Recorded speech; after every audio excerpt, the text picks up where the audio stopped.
Sparkle Squad, this is Monica, and today I'm doing another jewelry making fun collab with my friend Deb Hauk at Dahlia Designs Jewelry and More. She also has a second channel, Deb Hauk's Crafty Cottage, and that is a lot of paper stamping, card making, all kinds of good stuff there. So be sure you check her out. I'll put her link below, as well as the additional participants in this monthly collab. So this month, for March 2022, we can do a pink or yellow color theme and a floral theme with either findings or beads. And we can also have a secondary option of Easter, religious, or Earth Day. I went ahead and chose pink and yellow. Ha ha! I did incorporate a little green in here. Ha ha ha! And the only thing I didn't sort of marry in here, I guess, is like a religious theme. So I got flowers in here. I got pinks and yellows. I also got some greens in here for Mother Earth. So it didn't specify if this was earrings, bracelet, necklace, or anything really. I mean, bookmark, whatever it is that you want to do with your jewelry making supplies. So I just went ahead and did a bracelet and some earrings, and I am using, I don't know how old this strand was, but this is from my good friends Jessie James Beads. This is a strand that I purchased, I don't know, a long time ago. I probably got this at either a Hobby Lobby or a Joann's. I'm not really sure, because this was back when they had a lot of the beads out at your local craft stores. I was always collecting those. So I got the chunky strand. This is the information on it. I don't know that you'll still be able to find it. You might also want to check out the Jessie James website. I'll be sure to put a link below if I can find it still available somewhere. Jessie James Beads, I am a brand ambassador of them now, but this is not something that they sent to me. I purchased it myself, and I thought that this would work perfectly for the vibe that I got going here this month with Deb's challenge. I actually included some additional beads from my stash because I wanted to use this flower toggle here that I have, but I also wanted to get a little bit of floral element in the bracelet itself with some beadwork. So I have these little, and yes, they're plastic, but I think that they're cute, and they're also right here as an end component, because when you do a toggle bracelet, you want to be sure that the bar goes through there unencumbered, and you want to have small little beads on the end in order to help it achieve that goal, because anything else will just block it. You see how that bead just comes right through the hole, no problem. And then you're able to get your bar out so that you can put the bracelet on and take it off without any problems. So that's the little plastic flower beads, and they have rhinestones on both sides. I don't know if you can tell that. This is a berry color, and then this is a green color here on the end. Again, it rhinestones on both sides. So it's nice and blingy. It matches the overall sparkly vibe of the bead strand. But then I also had these little polymer clay flower beads. These are double-sided. It has a rhinestone on either side, and then I like the color of the bead as well. I wanted to have a flower focal in the center that kind of broke up the chunkiness of the strand. And then I reworked the strand itself too. So it's not the same way that it appeared on straight off of the strand itself. I just rearranged the beads. I love the beads that are in this strand.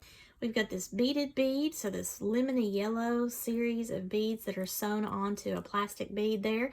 And then we have all of these glass beads in addition. Then we have a beautiful kind of a berry fuchsia rhinestone bumpy bead is what I call them. And we have another element of kind of a, I don't really know, maybe a coral pink with the little tiny beads. I don't know if you can tell that. They're glued on there, I guess. I don't really know how they do that. Maybe it's resined on there or something, but that's really pretty bead. And then the rest of these are, of course, glass rondelles. There's a, I don't know what that shape is right there, but that is an orangish gold kind of a bead there.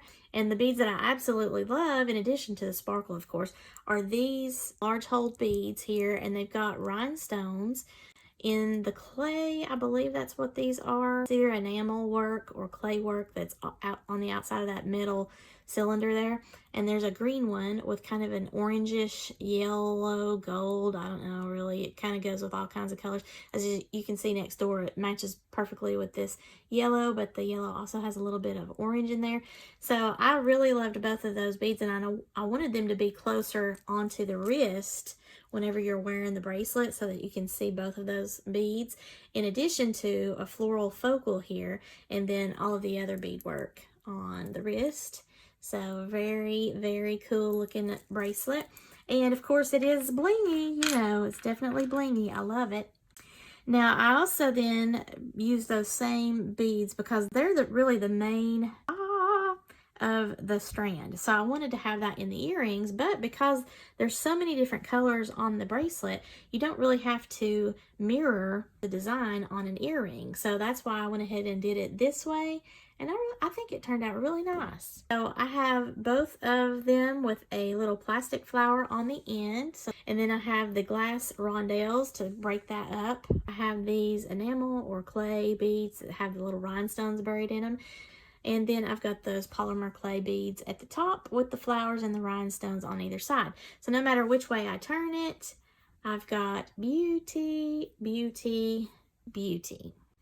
So yes, this isn't an exactly matchy-matchy set of earrings, but due to the nature of the bracelet having all of these colors in there, you know, it just looks like it's supposed to go together.